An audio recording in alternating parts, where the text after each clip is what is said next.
Sihaba ananikumbusha maandiko niliyosoma zamani nikiwa shuleni. Katika maandiko hayo, kuna kisasili kimoja kilichozungumzia juu ya mwanamke ambaye ninamfananisha na Sihaba. Visasili vipo vingi ulimwenguni. Hata kule kwetu Ndengoni kuna visasili vingi. Vingine ni vya kuchekesha. Havina uhalisi wowote. Ndiyo, lakini hiki si cha kuchekesha. Ni cha kuudhi na kukufanya wachukie wanawake. Kwa hivyo kinakufanya uwachukie mamako, dadako, shangazio. Anavomaanisha. Sivyo ba mdogo? Kisasili hiki ni cha watu walioitwa Waebrania. Nimesikia juu ya watu hao na kusoma habari zao katika Biblia. Lakini uliosoma si haya ninayotaka kueleza. Kuwa na subira babu. Wanasema Mungu alijaribu mara kadhaa. Ninadhani mara 3 kumtafutia Adamu mke. Mke wa kwanza aliitwa Lilith. Lakini huyu hangeweza kuishi na mwanaume yeyote kwa sababu alikuwa mbaya sana. Subiri kwanza. Lakini hangeweza kuishi na mwanamume yeyote vipi? Hatujaambiwa kwamba Adamu alikuwa binadamu wa kwanza kuumbwa. Ni mwanamume yupi mwingine tena? Nyinyi mna maswali mengi. Si mgoje kwanza nimalize kusimulia alafu muniulize maswali. Haya. Basi mwanamke huyo alihusishwa na mabaya yote yaliyohusishwa na wachawi wote nyakati za kale sana. Lilith alikataa masharti ya Adamu hata alipolazimishwa kuyakubali kwa nguvu. Mwishowe alipandwa na hasira akaruka hewani na kumwacha Adamu. Alitumia nguvu gani kuruka? Za kichawi? Mwanamke huyo alielea kwenye kingo za ustaarabu wa mataifa ya kale ulimwenguni, huku akizama shetani na pepo wachafu. Viumbe hawa baya walisheheneza ulimwengu uovu usioelezeka. Sasa nimeona kwa nini ameshabiana na wanawake kama Sihaba. Wako wengi mno duniani. Adamu alimwomba Mungu amuumbie mke mwingine mzuri. Mungu alimsikia, akamuumba mwanamke mwingine. Huyo ndiye aliyekuwa Hawa wa kwanza. Na huyu ndiye alibeba vishawishi na tamaa zote za ulimwengu. Lakini mbona Mwenyezi Mungu hakuumba aliye mzuri jamani? Inaonekana wewe unajua kisa hicho. Si usimulie basi. Hapana. Endelea Sauni. Watu hawakasiriki wanaposimulia visasili. Ni mafundisho ya busara ambayo unatoa ati. Endelea, tumetega masikio. Haya basi. Kwa bahati mbaya, Adamu alimwona Mungu akiumba mwili wa huyo mwanamke wa pili. Huo ni uongo. Adamu alikuwa amelala usingizi wa pono. Alimuona saa ngapi? Si ungoje nimalize kwanza. Hujajua mwisho wake kulitokea nini? Endelea basi. Lakini kisasili hiki ninaona kimekolezwa chumvi hadi kukinaisha masikio. Kukisikia sasa ni kama kukisikia uzushi unaoendelezwa na vizazi vya sasa. Kusema ukweli, kitendo hicho kilimkirithi Adamu kiasi cha kumfanya Mwenyezi Mungu amchukue huyo mwanamke. Hata huyu wa pili ambaye tumesikia ya kusoma mengi juu yake, si mzuri. Ana athari mbaya sana zinazochukiza ulimwengu. Kuna mambo mengi mabaya ambayo yamesemwa juu yake. Kwa hivyo Sihaba ni kizalia chake au ni pepo wake anaishi miongoni mwa watu? Kisasili hicho kinaeleza kwamba wakati huu Lilith ndiye anayejitokeza ulimwenguni kwa maumbo na sura mbalimbali. Hujibainisha katika mifumo inayotawaliwa na wanaume huku akijaribu kusambaratisha taratibu za maisha ulimwenguni. Sihaba ni sura mojawapo ya sura nyingi za Lilith. Si mnaona yale anayofanya? Kisasili kimekomea hapo. Lo! Kama visasili vingeweza kuaminika ulimwenguni kote, sijui umma wa kike ungekuwa wapi leo? Kwa bahati nzuri, Kisasili mara nyingi hakisemi mambo yanayoweza kuthibitishwa. Lakini si mnaona kuna ukweli wa kauli yangu ya awali? Si mnaweza kuthibitisha visanga vya Sihaba?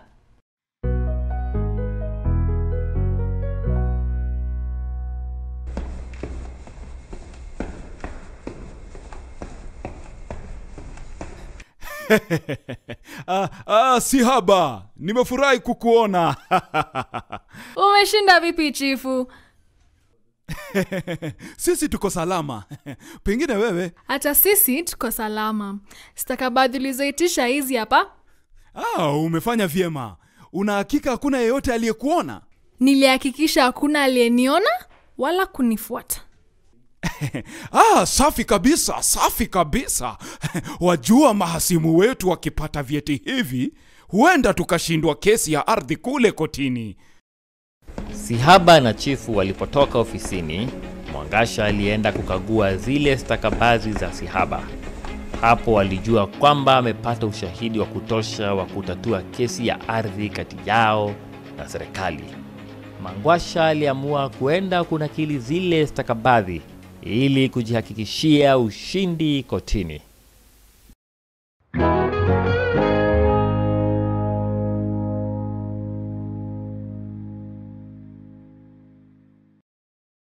Baadaye, Mwangasha aliwaaliki rafiki zake nyumbani mwake. Hapo, mzee Lonari alichukua fursa kuelezea kuhusu ushahidi wa Mwangasha na jinsi ushahidi huo ungeweza kuwapatia ushindi kotini. Kupatana na mtaa wa majengo, ama sivyo? Ndivyo. Pili, kuna barua ambayo inatoka kwa Mtemi Lesulia. Barua hii alimwandikia afisa mkuu wa ardhi, akielezea kwamba kipande hicho cha ardhi ni mali ya Nanzia na Mbwashu. Wizi wa mchana huu. Pia, afisa huyo ahakikishe cheti cha kumiliki ardhi hiyo kimetolewa haraka iwezekanavyo kabla ya uchaguzi mkuu. Nakala ya barua hiyo amepewa Sagilu kwa majulisho. Makubwa haya. Sasa ninaelewa kwa nini Sihaba akawasili pahali pale. Si hayo tu, kuna mengine. Barua hii ilitoka kwa msajili wa ardhi. Alimwandikia Chifu Mshabaha. Alimtaka wafurushe watu waliokita mahema katika ardhi hiyo ifikapo tarehe ya kuwasajili wapiga kura. Pia Chifu Mshabaha ahakikishe sehemu hiyo imezungushiwa au na kulindwa na askari saa 24. Endelea au umemaliza? Barua hii inaeleza kwamba bakshishi ya Chifu Mshabaha apokee kutoka kwa Sihaba. Sagilu na Sihaba wameshapokea fungu lao. Naam, ninaelewa sasa. Hao wote ni marafiki wa pika pakua. Washindwe. Sasa punje za mkufu wa uhalifu zimeanza kupangika vizuri sana, lakini hatutampa yeyote fursa ya kuuvaa. Kesi yetu lazima sasa isikizwe kama kesi ya dharura, maana ushahidi upo. Lakini naona kuna hatari. Mwajua mwasisi wa mambo yote haya ni Mtemi. Mnataka kushindana naye. Hamuoni tunajaribu kushika mapindi ya nyoka hapa? Yapimeni maneno ya Mbugulu. Hata kama tuna ushahidi huu, tangu lini panya akashinda kesi mbele ya baraza la paka? Ama kweli, nchi hii huendeshwa na wabinafsi wakubwa. Tuliamini kwamba tulikuwa tumepata makazi yale kwa njia halali. Mtemi sasa anataka kutumia njia za mkato kutupoka haki zetu. Tunahitaji kumzuia kwa jino na kucha. Lazima tuhakikishe hata faulu.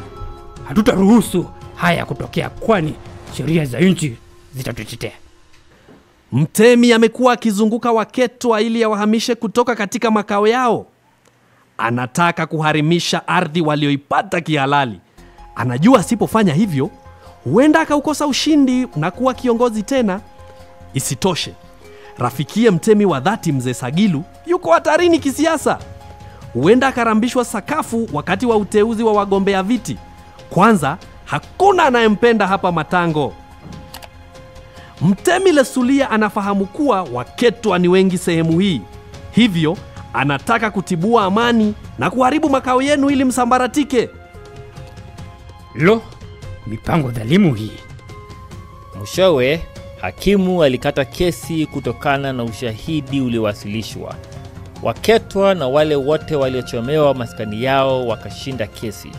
Isitoshe, serikali ilitakiwa kuwajengea watu nyumba zao upya kwa gharama yake. Hii ni kutokana na ushahidi wa uongo uliowasilishwa na Mafamba. Ilikuwa aibu kubwa kwa serikali ya Mtemi. Baada ya muda mfupi, Mrima alitoweka. Alirudia maisha ya ulevi na haikujulikana aliko. Mwangasha alimfikiria sana mumeo. Siku moja Mbungulu alimjia akimweleza amempata mumeo. Alikuwa amesalia mtaa wa Majaani, amelewa chakari, mchafu kama fungo.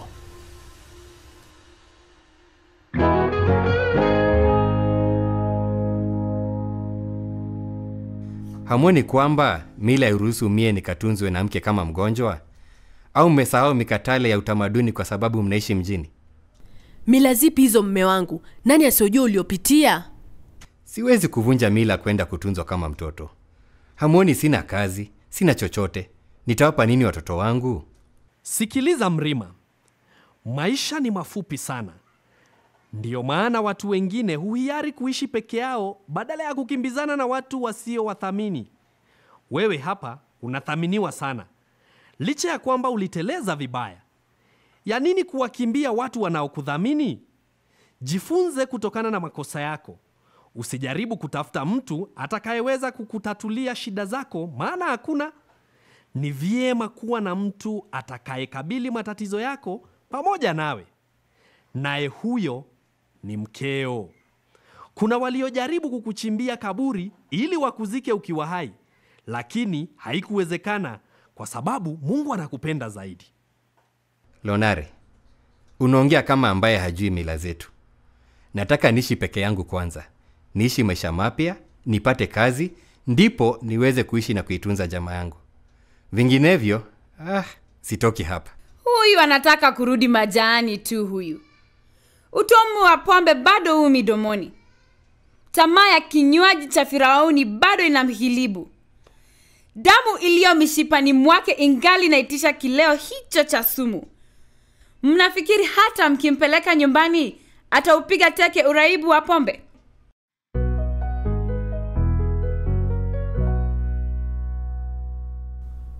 Mshabaha yupo au katoka? Yupo, pita ndani. Mbona hujai kuniuliza hata siku moja kama naweza kumtafutia Mrima kazi serikalini? Au hujatosheka kulisha na kumvisha mtu asiye na be wala te? Kwa taarifa yako, mume wangu Mrima hahitaji kazi ya serikali. Ametosheka na kazi anayoifanya. Na mimi pia nimeridhika. Tunakula vyema, tunastaladhi na kuburudika tupendavyo. Hatuhitaji msaada wako. Nyie Waketwa ni watu wa ajabu sana. Mwanzo mwamba ni nani kwangu? Yule ni sawa na kidagaa tu. Atashindana vipi na papa? Bure mnapoteza muda wenu kujaribu kumteua apingane na shujaa kama mimi. Mtaibika sana siku ya uchaguzi. Msalie kuuma vidole. Basi mfahamu hivi. Nyama wote wanga wako, mkuza pezi ni papa. Nani hapa ndiye papa? Mtabakia kushika tama na kuramba vidonda. Msalie kukalia vigoda. Bure nyie. Tangu lini mlima wa Changarawe ukashindana na mlima wa Mwamba? Piga ngoma usikie mlio wake kaka. Naona ataicheza tu. Ngoma gani hiyo? Nani ambaye ataicheza ngoma?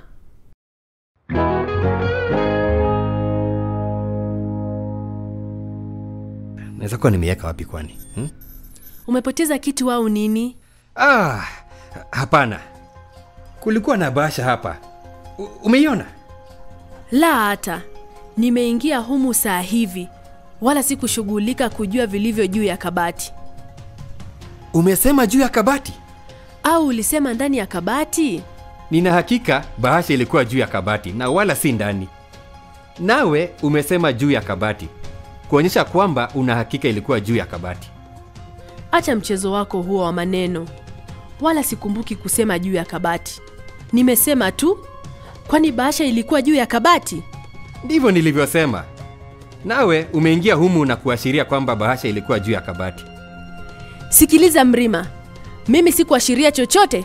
Nimetoa kauli ya jumla tu kwamba sikushughulika kujua vilivyokuwa juu ya kabati. Sasa mbona unaongea kama ambaye una uhakika mimi ndiye niliochukua? Kutokana na kauli yako unajua iliko.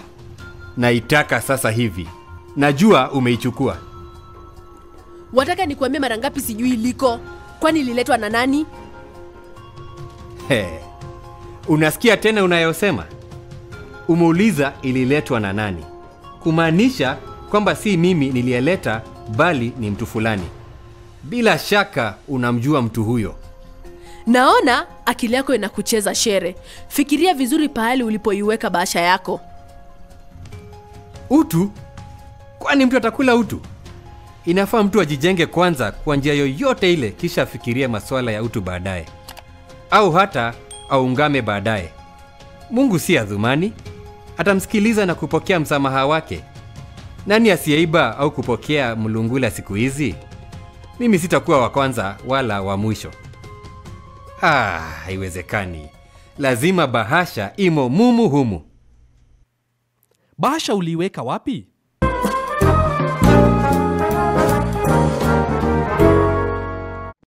Nimeificha mahali ambapo Mrima hatoiona. Nataka sasa hivi niende kumkabili Sagilu. Nichukue mapesa yale nimpelekee na matusi juu. La hasha. Mambo haya yanataka kufuatuliwa kwa busara, si hamaki. Fahamu kwamba mtu ambaye si mwepesi wa hasira anafahamu nyingi. Yule anayekimbilia mambo kwa hamaki daima hushabikia upumbavu. Nadhani hungetaka kuwa hivyo. Lakini Lonare, huoni nisipoenda mbio Mrima ataishia tena majaani? Na mara hii tutamtoa huku akiwa maiti. Mapesa yote yale. Mangwasha, nimejifunza mengi kuwahusu mahasimu wangu. Ninao wengi hasa wakati huu wa siasa za uchaguzi. Wengine wameniwekea vigwena ili waniangamize. Wengine wameniwekea mitego hatari. Lakini kwa busara yangu na uwezo wa Mungu nimeitegua yote. Naamini nitazidi kuitegua hata ingawa mengine si rahisi. Dadangu yule mwandishi maarufu aliyejulikana kama Shaaban Robert, nadhani ulisoma kazi zake ulipokuwa shuleni? Naam, alikuwa mwandishi mzuri sana, mwenye falsafa nzuri ya maisha. Basi aliandika kwamba mtu asidiriki kutumia shoka ukucha unapofaa. Nawe usijaribu kupigana na chawa silaha ikawachuma. Jambo la kufanya ni hili. Tuachie sisi kazi hii. Tutamketisha Mrima tumwezeshe kuona mtego anaotegewa. Tumshauri kwamba hakuna jema litokalo kwa watu kama Sagilu. Ahadi anazopewa ni za uongo tu. Naamini kwamba Mrima anataka familia yake iishi maisha mazuri. Najua anahitaji pesa ili kuboresha maisha yako na watoto. Mangwasha, binadamu ni kiumbe dhaifu. Aghalabu hukosea. Hivyo tusimhukumu Mrima. Tutaandamana naye ili akamrudishie Sagilu ngawira yake. Tukifanya hivi na kuhakikishia kwamba Sagilu hata mjaribu tena Mrima, nawe utakuwa umefanya jambo zuri kumuokoa mumeo kutoka katika kinamasi cha uovu.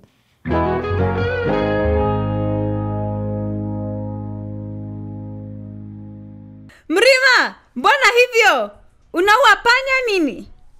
Au pia mende. Hawa huweza kuwa wasumbufu sana. Hapana. Ninataka vitu vipate mwanga wa jua.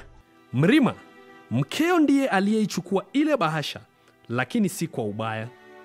Nilijua tu. Mwanamke huyu ni mwongo sana. Sikiliza Mrima. Tunayajua yote yaliyomo katika bahasha na hata ujumbe uliomo. Sasa wewe huna haja ya kuruka kwa hasira. Bora utusikilize tutakayokuambia, maana yana umuhimu mkubwa katika maisha yako na jamaa yako. Mrima ndugu yetu, ukweli huzaa chuki, lakini afadhali tukubali ukweli ungawa mchungu ili tusambaratishe mbegu ya chuki. Na bado hujatosheka na maovu ambayo ulitendewa. Leo unapokea hongo. Mrima, unaweza kumsalimia mtu aliyekunja ngumi? La, haiwezekani. Mpaka akunjue kiganja. Mrima, dunia yote inajua aliyemsaliti Yesu Kristo. Unajua mtu huyo aliishia wapi? Tafadhali usiende huko. Sasa unanifananisha mimi na... Ndio! Unafikiri una tofauti naye? Unauza undugu wetu kwa... Basi, nadhani Mrima anaelewa. Haina haja ya kutukumbusha machungu ambayo ulimwengu huu umetutendea watu wema. Mrima, fahamu ya kwamba Sagilu ni aila yake tayari wameshatukunjia ngumi. Itakuwaje wewe ujaribu kusalimiana nao? Mrima, leo hii nimefahamishwa kwamba Sagilu anakutana na wafuasi wake. Anakutana nao katika hoteli ya Satan iliyoko karibu na afisi za uhamiaji. Tutaondoka nawe wakati huu, tuandamane hadi huko. Tukifika pali hapo, tutamkabidhi Sagilu mzigo wake. Kisha tutamwambia jaribu mbinu nyingine, maana hii imefeli. Lakini nini? Leo karaha za Sagilu zimekoma. Tunataka sasa utamke mbele ya watu hawa kwamba kamwe hutajihusisha na Sagilu tena. Ukivunja amri hii, basi sote tutakulaani. Ndugu zangu, kwanza ninawaomba msamaha kwa maovu yote ambayo niliwatendea. Ninamlaani shetani. Shetani ni wewe. Shetani wa mtu ni mtu. Tumpe nafasi azungumze kwanza. Ninawaomba msamaha. Sitarudia tena kushawishiwa na pesa. Nilitaka tu kuzitumia kuimarisha biashara yangu. Wala singewaendea kinyume watu wangu. Hata singemfanyia mtemi Lesulia kampeni.